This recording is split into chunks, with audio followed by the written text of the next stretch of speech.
Hi everyone, today's webinar is titled Financial Planning to the Rescue During Times of Uncertainty.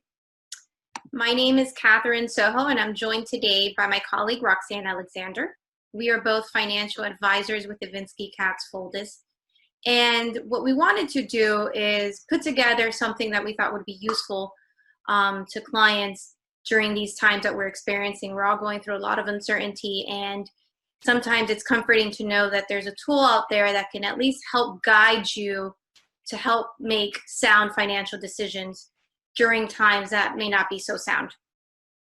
Tool that we use it with our clients constantly, and we wanted to show you real life examples of how it works.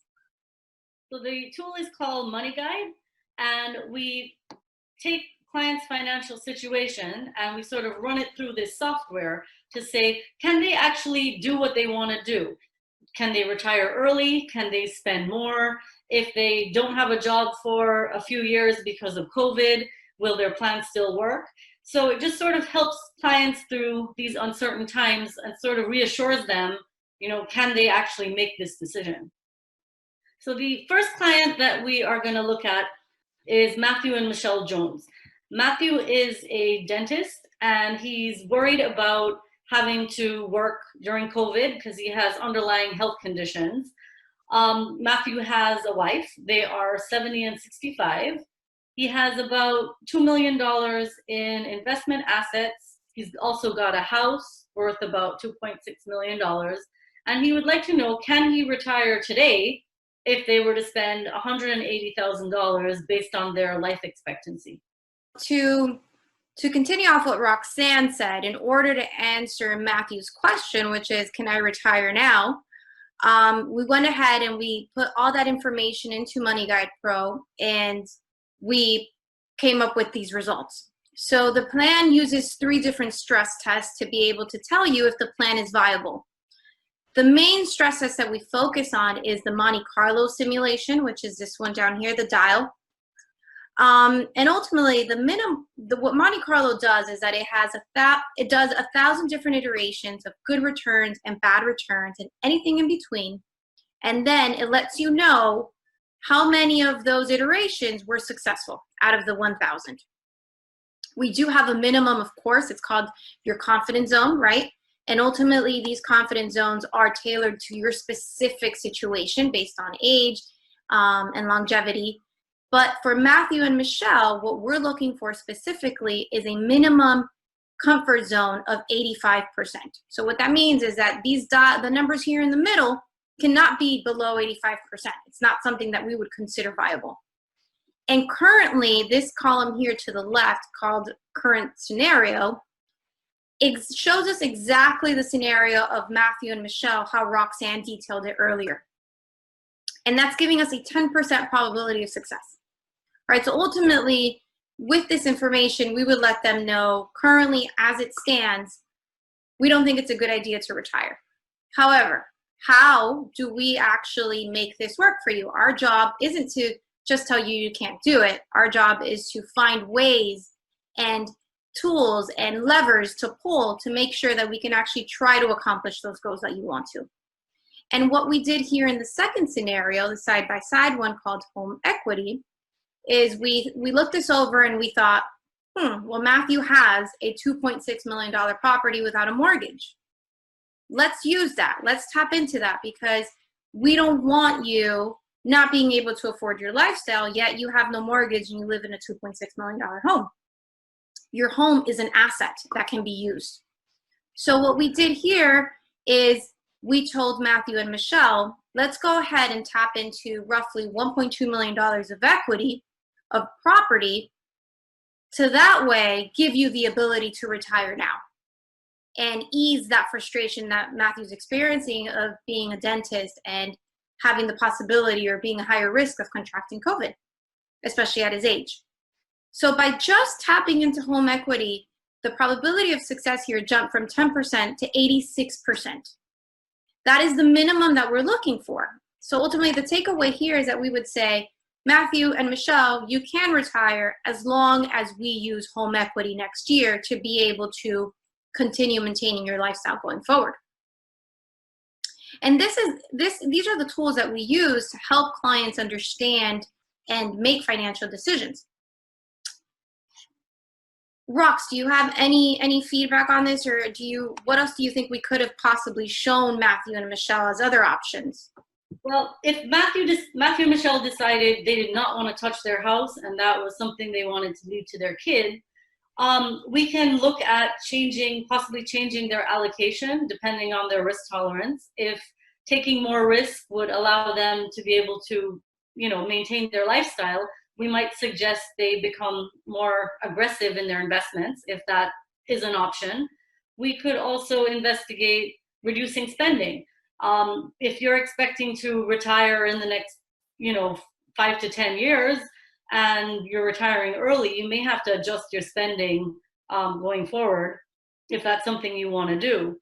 Another option is downsizing the property, assuming they would want to do that. That's another way they can access some of the equity as well. Yeah, absolutely. I think the key takeaway here, Rox, is that there's so many levers that we can use, right? There's so many different options, and we can do a combination of multiple things. It's not just using home equity. There are many other different things that we can use and use the program for to help guide Matthew and Michelle in this decision of retiring now that he's 70. The second example that we wanted to show you is another client named Brett Fisher. He's 35 years old, and he inherited $800,000 from his grandmother. Brett is a physical therapist, and unfortunately, due to the pandemic, he's been laid off. He spends $50,000 annually, and his goal is to retire at age 60. But Brett came to us and said, now that I'm laid off and I don't have a job, I don't know how much longer I'll be without a job, given my career. And Brett wants to know if he can afford to draw $50,000 a year for the next 3 years to supplement his income and still retire at the age of 60 and have his plan be on track. So as you can see, Brett is on track to retire. The confidence zone we're looking for is between 60 and 90%, and he's coming in at 81%. So as it stands, if Brett keeps working, his plan works out just fine, and he's leaving quite a bit of funds at the end. If Brett decides he's going to take out $50,000 a year for 3 years, you can see the probability goes down to 72%, which, based on his age, is still acceptable. But keep in mind, Brett is very young. He's only 35, and he's going to be working, or expected to work, another 25 years.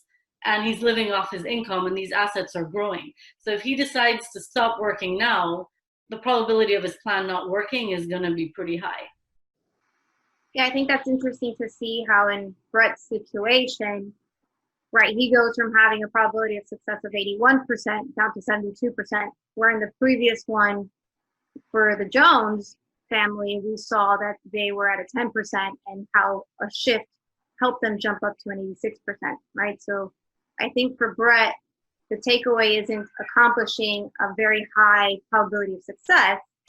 It's being able to still subsidy his income and maintain him within the range of the confidence zone, whether that's, as long as it's above 60% is the goal. Yeah, and also because he's so young, even though he has a lot of assets, he still can't afford to stop working completely now because he has such a long time horizon to support himself. Right. And ultimately, over time, after he starts to take out these $50,000, we can revisit the planning, update it, see how things look like at that time, and see if any adjustments need to be made to make sure the plan is on track going forward. Right. So the bottom line is he can stop working for 3 years if he wants to, but he can't stop working forever. Exactly. So our third client example is Karen and John Garcia. They are owners of a business which is valued at about $15 million, but the pandemic has caused their business to go down in value. They're 60 and 62 years old. They have about $2.5 million in investment assets, and they'd like to spend about $500,000 a year in retirement. They were offered a buyout of $10 million, and they want to know, can they actually retire on the $10 million, or do they need to get a higher price for the business?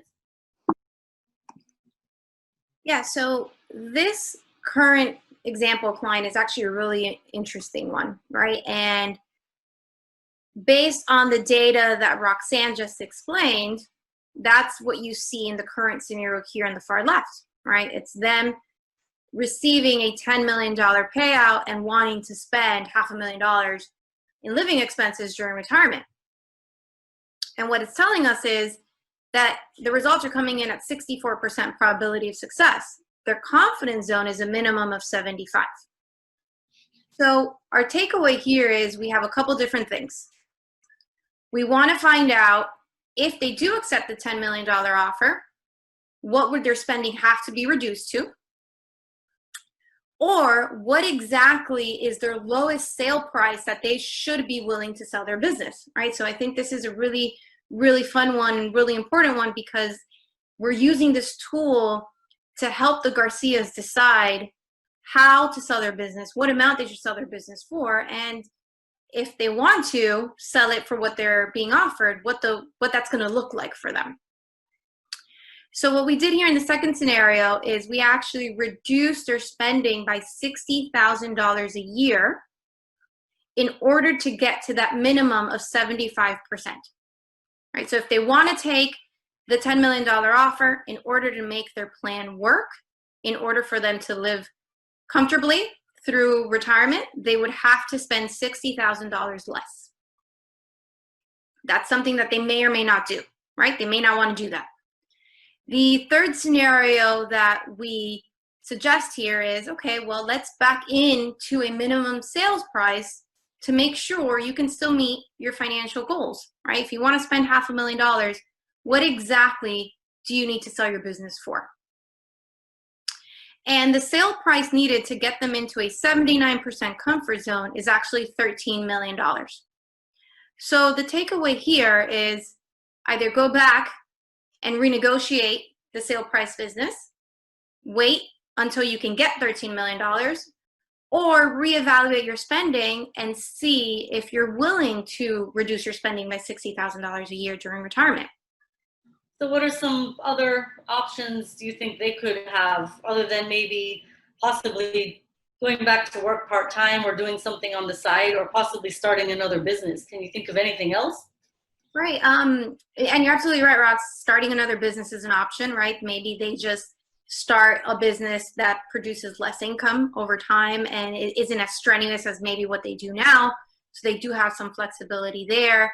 The good thing is that they have time to make the decision, right? And ultimately, we could make an asset allocation change. We could tap into some home equity if that's exactly what they want to do. There's so many different levers that we can pull. And ultimately, what we're showing you are just the two main ones in the specific idea. But there are many different things and combinations of levers that we can show them to get a positive outcome. Yeah, and in some cases, the person who's buying the business may even want them to stay on for a couple of years, and they can get some additional income that way. Absolutely, right? They may negotiate $10 million, but then also negotiate some sort of income going forward for a couple of years while they transition the business or whatever that may look like. The last example that we wanted to show you is a sample client called Steve Kelly. Steve is 75 years old. He has $3 million. And during the March 2020 decline, he went to cash. He's hesitant to get back into the market, but he wants to spend $160,000 annually. And he's asking us, can he afford to stay in cash and maintain his lifestyle for the rest of his life? And this is a really interesting one because I think this has hit a lot of our clients directly during the pandemic and during a lot of uncertainty that we're experiencing. So let's look at the results. So Steve's plan was working quite fine before he decided to get out of the market because he got scared. And you can see from the current scenario, if Steve decides to stay in cash, he has about an 8% probability that the plan is going to work. And that is due to inflation. If he sits in cash, he's not getting the return that he needs in order to maintain the lifestyle of $160,000 a year. So what we did is we looked at various allocations, and because Steve is scared to get back into the market, we chose the most conservative portfolio that he could be in order to make his plan, viable. That came in at 85%. We put him in 62% in bonds and 38% in stocks.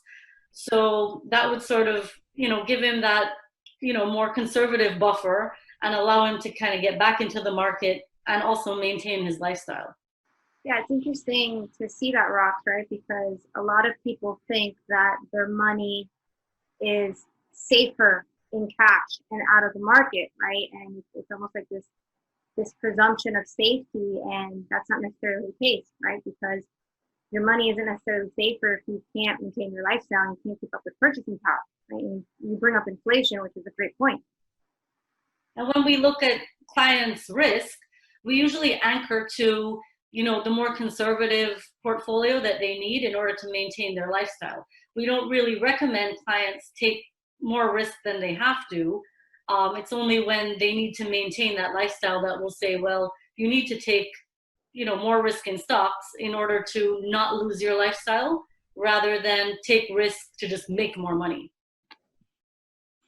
So with respect to Steve and many clients, there's always going to be something in the economy, in politics, in the stock market that's going to make you scared and is going to make you wonder, whether you should stick around or not. But at the end of the day, the market goes up over time and capitalism always wins. And even through our whole pandemic environment, you can see that companies are still making money, like the Amazons, the Facebooks, the Netflix, and basically sticking to your plan and sticking to your allocation over time, and you will end up, meeting your goals. We've been around for over 35 years, and we've had many clients that have retired comfortably. A lot of them are no longer with us, but we've done our job over the years, and we're trying to make clients comfortable in, maintaining their lifestyle. Yeah, and Money Guide is definitely the number one tool that we use to do that, right, Rox? It's one of those things that we use this tool to reassure clients of the possibilities beyond the uncertainty, right? There is always a new day. There is something that comes afterwards, and we don't want to make short-term decisions for your long-term assets, and that's really important. And I think this tool helps define that regardless of whatever's happening in the market, as long as you can reach your goals and you have a good probability of success, then what's happening in the markets really should not be of concern and should not make you or drive you to make rash decisions, like going to cash, like Steve Kelly did. So this is the tool that we use for our clients. We use it on a daily basis. We enjoy it. And if you think that you have a need for this, or you want to see it specifically tailored to your need, as you can see, it's very specific. It is tailored to your specific situation, and there's many different outcomes depending on what you're looking to accomplish. If this is a tool that you find helpful, or you want to see it based on your situation, our contact information is on the screen. You can contact Roxanne or myself, and we'll be more than happy to guide you through the process. Thank you, and I hope you enjoyed the webinar. Bye.